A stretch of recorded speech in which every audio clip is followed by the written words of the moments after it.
Hi everyone, thanks for watching the new video. I was actually asked by a new player if I could make a team from Pokemon that could actually have been caught from the past week, since they hadn't been playing very long and didn't have a large selection. So I saw that the instance event was happening this weekend, and there are actually a lot of good PvP Pokemon from that selection, the biggest one probably being Froslass. With a week of remakes left, I thought now would be a really good time to post this video about teams you can make this week. So I always try to feature teams that actually have Melmetal inside of it, at least once a season. And the reason is because Melmetal is just super available to everyone. You can always farm the Melmetal mystery box, which is great. And on top of that, it's just such a good Pokemon. The second Pokemon was a Froslass, and I wanted to feature her because it was available this weekend from the Instance event. The last Pokemon was a Golbat. You can use Shadow or regular in a situation like this. I chose Shadow because I like Shadow Pokemon, but either one would be fine here. The thing about Melmetal is that I basically treat it like a little bit faster version of like the Reggies. It doesn't have Lock-On, but it has Thundershock, which gives you pretty decent access to things like Superpower and Rock Slide. With these type of moves, you're going to really see the Melmetal spamming attacks over and over again. And that's going to be the main play here. So the first team we go against starts off with a Drapon, which is a really good matchup.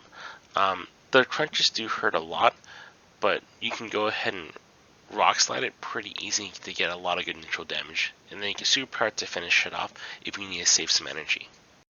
Whenever Drapon throws its first charge move, you always want to take it, just because it might debuff like it did me right now.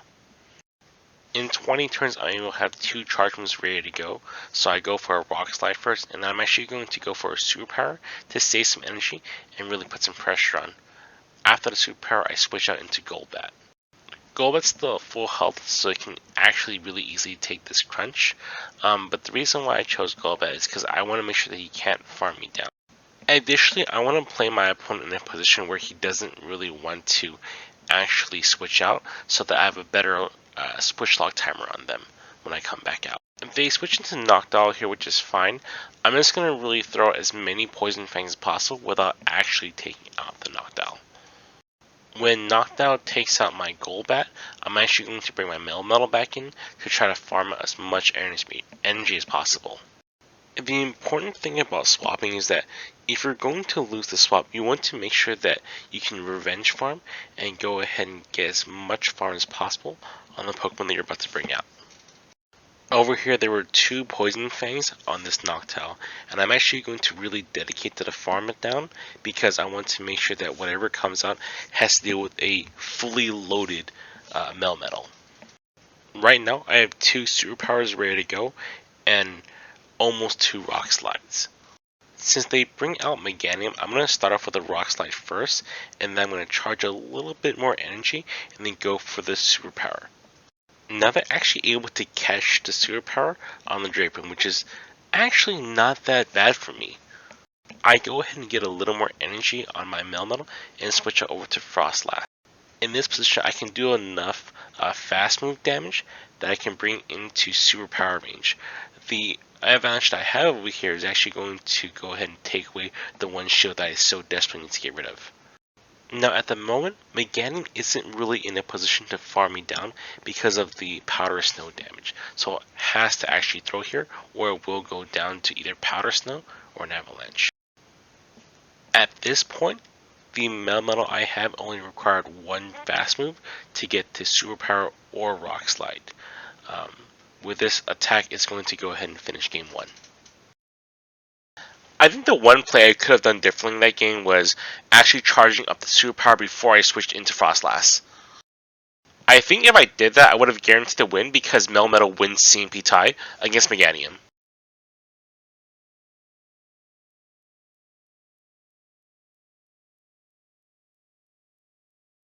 Now in game 2, I see a Dugong, which is a really good matchup, but it actually has a couple of faults in it. They switch into a Coffee, which isn't super great for me, so I'm just going to be just trying to do the best I can to do a very general, Rock Slide damage here. At some point, I'm going to swap out, and the reason why I do it this way is because I basically want to make sure that I win the switch here, so I can realign my Melmetal with the Dugong. Gfisk throws here, which I know that I can't really afford to take Shadow Ball damage, so I go ahead and block it. It ends up being a Dark Post, which isn't great for me, but that's okay. I'm going to now bring in my Golbat and go ahead and just let it take as much damage as possible without actually dying. I'm going to throw Poison Fang here because I don't think they're going to block it, but if they do block it, perfect. I'll be happy to take it. That being said, if I happen to land it and they don't switch, I'm actually going to be able to farm it down. They bring in their Dugong right away, and they are now switch locked into my Melmetal, which is great for me. Both Superpower and Rock Slide do super effective damage. In addition to that, my Switch Clock will actually finish before theirs does. So the win condition for my opponent here at this point is to Water Pulse me, so I block, even though it might be an Icy Wind. I actually would have blocked it either way just because it wouldn't be worth the risk. I can get some extra farm here and then go straight for the Rock Slide and go ahead and have extra energy for the next Pokemon coming out. It was definitely the correct call for my opponent to throw Water Pulse over Icy Wind this round. Now, Yellow Stunfisk or Pancake is a really bad thing for Melmetal C, so I'm going to Superpower and get out of here as fast as I can. In the position I'm in right now, I have to just make sure that my opponent doesn't catch on Gfisk. If I can do that, then I'm okay. Pancake, otherwise known as Yellow Stunfisk, cannot actually take me out before I can get to Avalanches. Here goes Avalanche number 1. At this point, I think my opponent has 2 discharges, or had 1 extra discharge. There's their second discharge, which is fine. I now need to start working toward that second Avalanche and make sure that once again I do not get my attack caught on the Gfisk, which there he was trying to right there. Powder Snow fully charged up, we're ready to go. I think the second win condition my opponent might have had would have been to have tried to snipe my Froslass with a Shadow Claw, which wouldn't be really difficult to do for them. GG to my opponent, and let's go into game 3.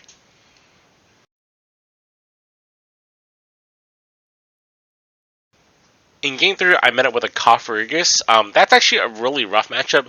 The Shadow Claws do a lot of damage. On top of that, Shadow Ball does a lot of damage. And my Superpower is actually just super worthless here. Gfisk doesn't need to block this because it can honestly just take Rock Slides for days. And on top of that, I can't really switch into my Froslass.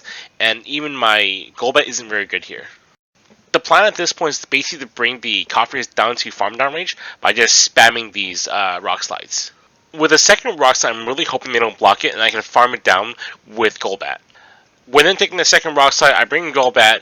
They're going to throw a Shadow Ball here, which I'm going to take because I don't want to get switch locked in a really bad matchup against whatever's about to come out. And then we see a Regirock, which we're kind of expecting a bad matchup anyway, so I'm going to rush on a Shadow Ball, and then I'm going to try to get a second Shadow Ball to try to take it out because I know this is going to do a lot of damage. The thing is, I'm not sure if my opponent can actually farm me down or not. There we go. They throw the second charge move, or the little charge move, to take me out, just because I think they're afraid of the Shadow Ball as well. So I'm in a really bad position here. I'm pretty sure my opponent can take out both the Pokemon here, because the Regirock has both a Focus Blast and a Stone Edge. Now I bring in my Frost in hopes that I can get a Avalanche off before it can take me out, but even then it's a bit of a stretch. I think my only major win condition here would be to try to catch my Melmetal and then respond with a Superpower. Even then, that might not really work out. Especially when you mess up the catch. In retrospect, in this game, I had a couple other plays. I could have probably thrown the Avalanche earlier on Froslass and then switched to Melmetal to throw a Superpower right away. That way my Frost can come back out and hopefully try to farm it down. Even then, though, I don't think that there was any major win condition in this game, though. My opponent's able to close the game out with a Focus Blast and a Lockdown on my Froslass, which is fine. There goes game 3.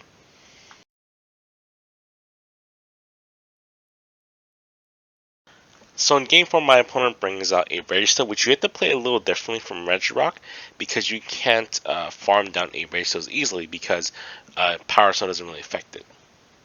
The strategy in this matchup is to basically try to throw out as many Superpowers as possible.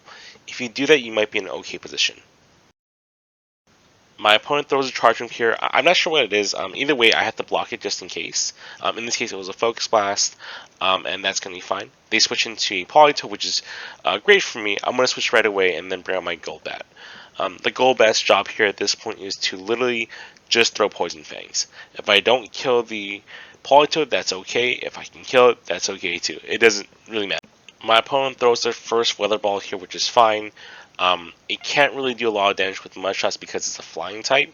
I'm going to just do, once again, as much chip damage with Wing Attack and Poison Fang here. The second Weather Ball doesn't kill him, which is great. The Poison Fang I throw here will either knock it out or win me switch. Either way, I'm fine with it because Golbat over here can basically go down in one fast move no matter what.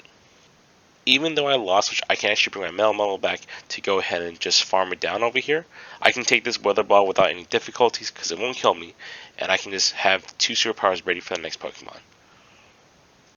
At this point, I'm okay with using my second shield here because in exchange I have a fully loaded Melmetal, which is great.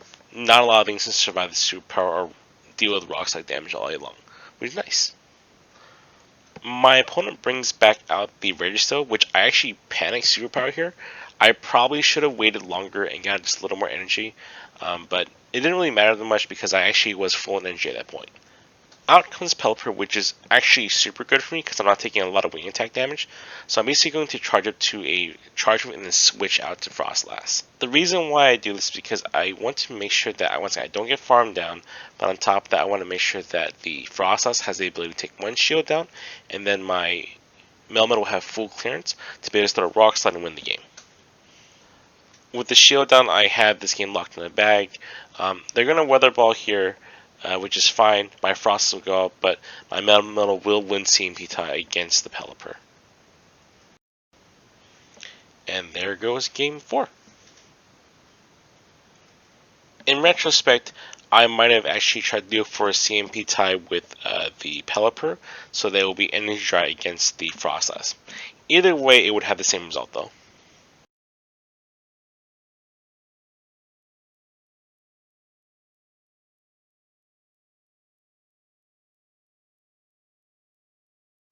So in game 5, I see a Typhlosion, which is really bad for me. At this point, I'm going to try to basically get out a Rock Slide and dip probably. But when I do this Rock Slide, they actually sneak in and Incinerate, which is basically 5 free turns for them. Not good at all. At which point, I'm going to have the Incinerate go on my Golbat, and I'm going to try to get chip damage on my Golbat. This is the one few times we'll actually block a charge move on a switch, and the reason is because at that point, I don't know if I have a way to kind of get around that. I have to basically hope that I can set up for my Melmetal to get enough energy to take out the Typhlosion afterward. So what I'm trying to do here is I'm actually trying to get as many Poison Fangs on this Noctowl as possible so that my Melmetal can farm it down afterward. The fact that they threw the Sky Attack here is great for me. I'm okay with it. I'm actually just going to let my Golbat go. You actually see me stop attacking here because I want my Melmetal to come back and farm down as much energy as possible on this Noctowl. So at this point, I am 8 turns away from 2 Rock Slides. So I'm going to 2 Rock Slides and throw right away against the Trevenant, which is kind of an awkward position to be in, but it's fine. I charge my Rock Slide and switch right away, and I accidentally catch move on my Froslass. It's okay with me. I'm okay with letting Froslass go down, but they went for a Seed Bomb only. I'm going to do the best I can to basically now reach an Avalanche here or a Shadow Ball, and then go ahead and throw it right away in hopes that I can basically get a shield here, which shouldn't be that difficult. They don't block, which is great for me. At this point, my opponent can farm me down, but that actual Trevenant is in Superpower range. If it doesn't block these Superpowers, it's going to go down. With the second Superpower, I can take it up pretty easily. I'm basically able to reach 2 charge moves before they reach 2 charge moves, which is what allows me to win this game. And there goes game 5.